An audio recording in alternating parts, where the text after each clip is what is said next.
You're not losing life because of age. You're losing it because of the mistakes you keep repeating, thinking you still have time. This video will shake your soul because the truth is 97% of older people are sleepwalking into the end and don't even realize they've already lost. He sat on the same bench every morning, sipping coffee that had long lost its warmth, staring at a world that had stopped noticing him. To every passerby, he was invisible. Another old man, hunched over by time, wrapped in quietness. His name was Martin, and like millions of others, he'd done all the right things. At least, that's what he'd thought. Retired at 60, mortgage paid, kids grown, he followed the manual society handed him and still ended up here, full of regret. It wasn't what he did that ruined him. It was what he didn't. The stupid mistakes he made, the ones he didn't know were mistakes until they cost him everything that mattered. And the worst part? He wasn't alone. 97% of people his age were drowning in the same silent sea, clutching on to lifebuoys made of illusions. If you think this can't be you, then you're exactly who needs to hear this. Because ignorance doesn't protect you. It only makes the fall more painful when reality comes crashing in. The first mistake is waiting, believing there's still time. Time to fix that relationship. Time to take care of your body. Time to travel. Time to write that book, start that side business, heal from that trauma. But what nobody tells you is that time isn't a guarantee. It's a negotiation. And the older you get, the less power you have at that table. Martin told himself he'd visit Italy with his wife after retirement. But his wife died 2 weeks after he stopped working. Cancer, sudden, brutal. And that dream? It dissolved into dust along with her ashes. Regret doesn't just whisper, it screams. And by the time you hear it, it's already too late to answer. The second mistake is silence, refusing to speak up when it matters. Martin hadn't told his daughter how proud he was of her since she was in high school. He thought she knew, assumed it didn't need saying. But when she left the country and drifted out of his life, he realized that assumptions are the bedrock of broken families. You think there's always another holiday, another call, another visit, until there isn't. Until you're left scrolling through old photos wondering when your daughter became a stranger. He also stayed silent about the pain in his chest, told himself it was just indigestion, kept quiet until the paramedics had to break down his door. He survived, but he lost part of his heart, literally and figuratively. Silence cost him years. The third mistake? Living like you've already died. Retirement isn't the finish line, it's the launch pad. But most people treat it like the closing credits. They stop learning, stop exploring, stop pushing themselves. Their world shrinks to television, recliners, and routines. Martin used to paint. He stopped. Used to write poems. He stopped. Used to dance with his wife in the kitchen. That stopped too, even before she passed. Why? Because he thought age gave him permission to stop dreaming. But let me tell you something raw and real. The day you stop having dreams is the day your soul begins to rot. You don't age from the outside in. You die from the inside out. Dreams keep you alive. Without them, you're just counting days until the obituary. Mistake number 4 is clinging to the past like it owes you something. Martin kept every old newspaper clipping from his time in the Navy, told the same stories over and over to whoever would listen, chasing the glory of a time that no longer existed. He didn't realize that while he was living in the past, the present was slipping through his fingers. You cannot build a future staring in the rearview mirror. Nostalgia is a seductive liar. It will convince you that your best days are behind you when the truth is, you just stopped creating new ones. Mistake 5.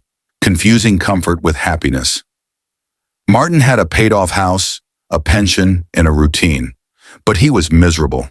Because comfort is a cage when it doesn't challenge you. You weren't designed to simply exist. You were meant to evolve, to transform, even at 70, 80, 90. The greatest lie ever sold to older generations was that growth has an expiration date. It doesn't. Your body may slow, but your mind, your heart, your purpose, they don't stop unless you let them. Mistake 6. Neglecting the body, assuming the worst is inevitable. Martin hadn't exercised in years, said his knees couldn't take it, said the damage was already done. But then he met Walter, 83, still running 5Ks, lifting weights, gardening every day. Walter had bad knees too. The difference? He worked through them instead of surrendering to them. Your health isn't just about adding years to your life. It's about adding life to your years.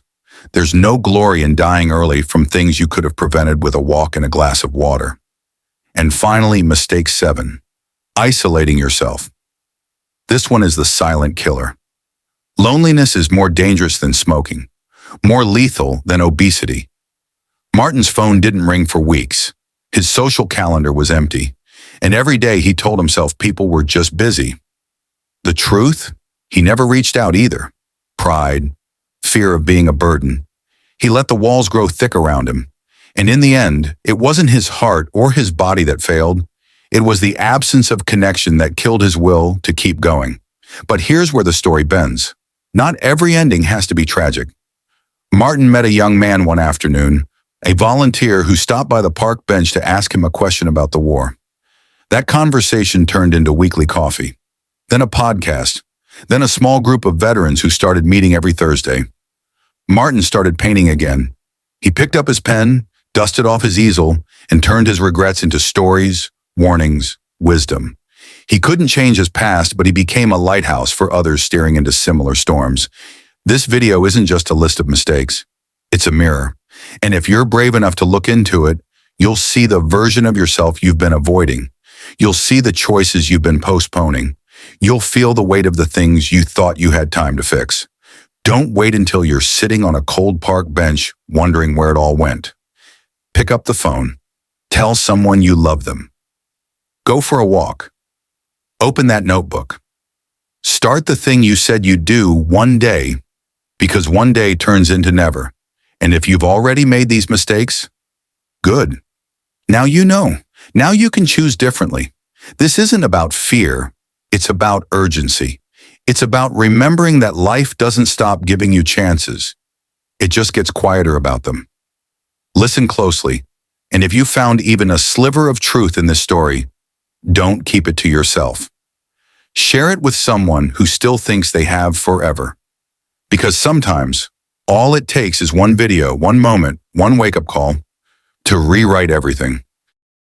You've just heard Martin's story, but this isn't really about Martin. It's about you, about the time you think you still have, the words you haven't said, the dreams you keep delaying. Life doesn't wait for us to be ready. It just keeps moving. And one day you'll look up and realize it's been years since you felt alive, unless you decide to change that now. We talked about the first mistake, waiting, the idea that there will always be another chance.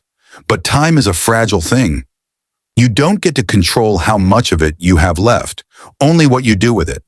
Stop thinking you're too young or too old. You're exactly the right age to begin. Then came the silence, not saying what matters, holding in pain, assuming people know how you feel. Don't let pride or fear rob you of connection. Speak, reach out, be the one who goes first. It might save a relationship or a life. We also saw how people start living like they're already gone. They stop learning, stop creating, stop showing up for their own life. But retirement or aging isn't the end. It's a doorway. You still have chapters left to write, but you have to pick up the pen. Clinging to the past won't bring it back. Comfort won't bring joy. And assuming your health is beyond repair just gives up your power. There are people out there thriving at 80, not because life gave them more, but because they chose more. They chose effort over excuses. The final mistake, isolation, and it's the most dangerous of all. Humans need humans, not sometimes, always. Don't let yourself drift away. Don't wait for someone to check on you. Be the reason someone else feels seen. So here's the truth wrapped in a challenge. You still have time, but only if you start acting like it. Make the call, start the project, say the words, forgive yourself, reconnect, take care of your body, wake up, you're not done yet, not even close.